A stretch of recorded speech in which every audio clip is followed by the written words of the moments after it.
On the back of the restock that hit local game stores earlier this month, Disney Lorcana is seeing some insane sales on TCG Player. That's what we do. We track every single sold listing of sealed product, add it to the vault, and we look at the trend of these different trading card games. Now, we have to ask the question, as the price goes way, way down and the sales go way, way up, is this going to be good for Disney Lorcana in the long run? Well, let's talk about it.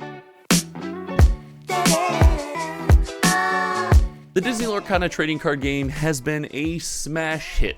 Like it, love it, or absolutely hate it, it's clear that people are spending their hard-earned money on this game. And I know, I'm a Magic the Gathering channel, and often when I make Disney Lorcana videos, I just get flooded in the comment section with, the game is a scam, it's nothing but flippers, and this will be over soon enough. Well, part of that seems to be satisfied these days, as the price of Disney Lorcana products is rapidly going down. But it's not necessarily going down to MSRP or something I even think would be healthy. It's still well over what the price of a box should cost. But this all makes sense when you consider the massive restock that hit local game stores. But a byproduct of that restock that I didn't see coming shows that Lorcana is breaking the standard for a trading card game that we see across every other game that we follow, including Magic the Gathering, and that happens when we get a restock product. So we're going to show an example of that today as we go over every single sold listing of sealed product from TCG Player.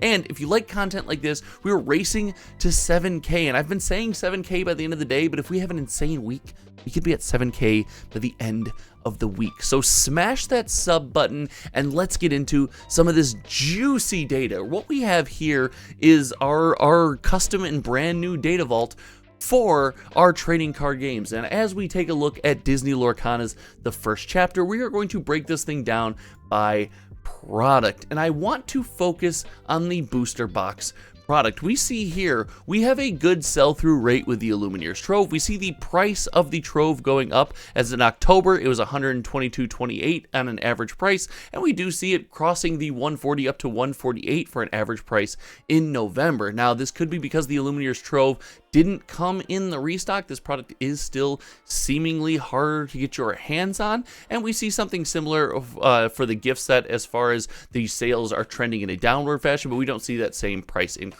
And none of this is as important, in my opinion, as the booster box. And when we think the booster box, I think it's important to remember that these booster boxes come in cases, and these booster cases for the first release were the bastion of collectability. They were the only chance to know, like, hey, with the Ravensburger problem that you could reach your hand into that box and maybe slide out some packs and weigh some stuff and do nefarious things, the sealed booster case was a way to guarantee a little bit of security in that Disney Lorcana purchase. Well, with Ravensburger's patented Scotch tape on the side of the boxes, and yes, I'm being hyperbolic, I'm being funny here, they've done more than Scotch tape, and quite frankly, it's a good thing that they even did anything. They recognized that the community was not happy with this. They recognized that when it came to trading card game fans, people who have been around cardboard for a long time, we know we need some kind of seal. So to see them make any change, listen, they get a little bit of credit here. But we do see that reflected in the average price for a booster case. While the booster case already in November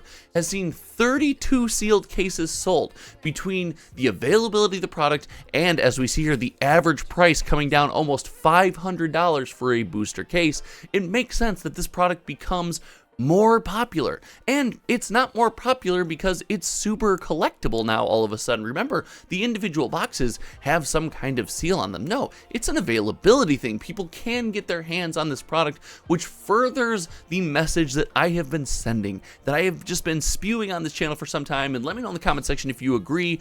I think Disney Lorcana is a product that does extremely well on shelves post-release, and we're about to see why that is more true now than ever before. But when you're sitting at a game store, you're sitting at even a big box store, Walmart, Target, whatever's around you, and you've got $20 burning in your pocket, you won't normally buy whatever the last standard Magic the Gathering set release is. Normally when it comes to popular trading card games like Magic, even Pokemon, we'll buy the packs for a little while and then we'll kind of put them by the wayside.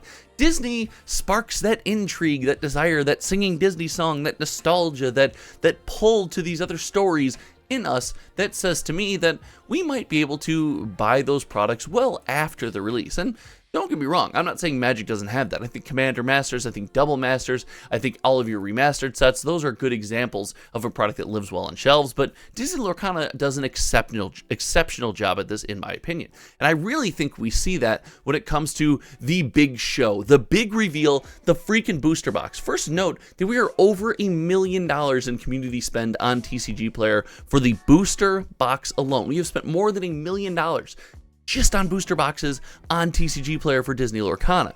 But it gets crazier when you look at the numbers for November. Now, Disney Lorcana, up until the November restock, acted like any other trading card game. We saw some early pre-sales trickle in. We saw a massive release and a pumping of numbers where people just had to get their hands on product. And then we saw us getting disinterested and probably moving on to other things, having the cards in our hand. And, you know, I guess we opened our packs, we got our boxes. We do this with every game that we talk about.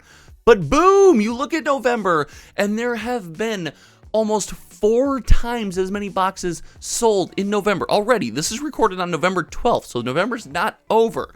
Almost 4 times as many boxes sold in November as there were in October. And this is a function of the same thing that we talked about earlier, the availability of the product and the average price plummeting from $375 being your average price paid in October for a single booster box all the way down to $251.65. Now, the overall average product of this price on TCG Player, still very high. This cheapest sale would have represented somebody listed in the booster box section, 10 packs, not complete box, a description, a picture there, and stuff like that. So as I go through and prune the sales data, that will be cleaned up.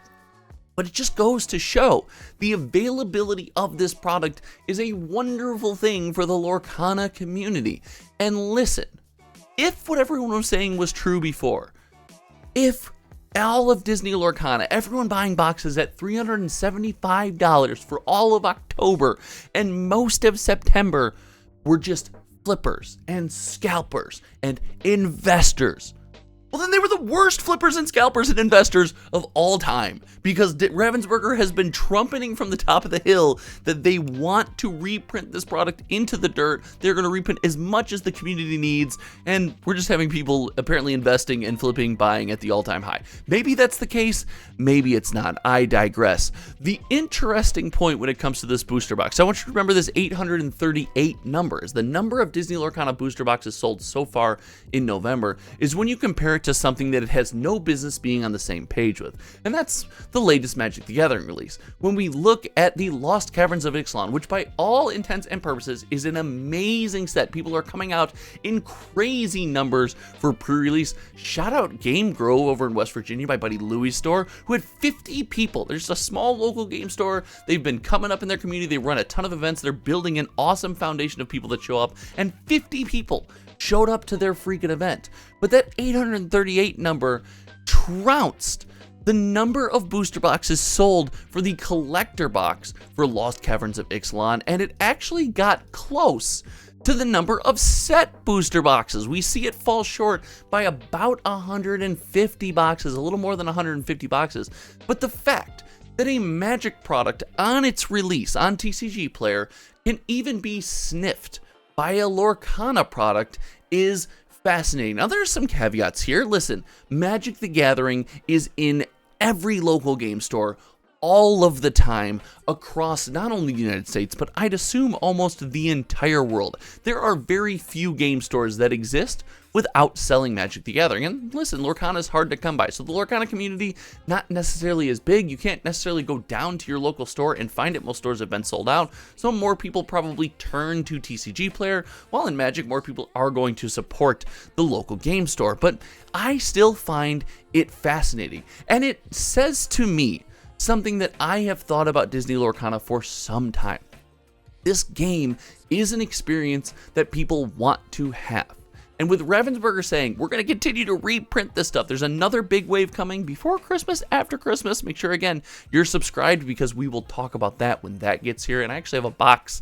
Watch out for the live stream. We got a box in the way. Me and my wife sit down. We do a live stream box opening, and we sing Disney. It's some of the most fun that I've ever had on the channel. But I really believe that that price is going to keep coming down, and we just want to get the product in our hands. I got a little bit derailed there, getting so hyped about getting our next box and doing a big live stream and just hanging out. That's always just so much fun. So let me know what you think about this Disney Lorcana with the revelation of this information, or the reveal of this information to the community, and realizing how many boxes now have been sold in November. What are your thoughts on Disney Lorcana? Have your thoughts changed at all, or do you still think, regardless of how many times Ravensburger prints this thing, it's going to be a flash in the pan? Do you think it's going to be here for a while? I want to hear each and every one of you. If you haven't shared a hometown TCG video, there's never been a better time than now. Share this on any popular social media platform that you guys interact on, because when I scroll through them, A, it makes me happy, it warms my heart to see the video posted there, but also it helps us reach that magical 7K that when we started this YouTube journey, never thought we could achieve. So thank you so much. Again, hit that sub button. Thanks for hanging out. And oh, if you stuck around this long, you get a little nugget. I'm going to offer sorcery box openings. I bought myself a bunch of sorcery just to have and kind of collect and put on my shelf, because you guys know, listen, I like cool cardboard boxes, but with the shortages and the various delays, I think I want to do my part to get that out. So I'm going to offer a pretty insane price. So let me know in the comment section if you're interested in some sorcery box openings on the channel. Until next time, you guys know me. My name is Josh, and we'll see you around. All right. Goodbye.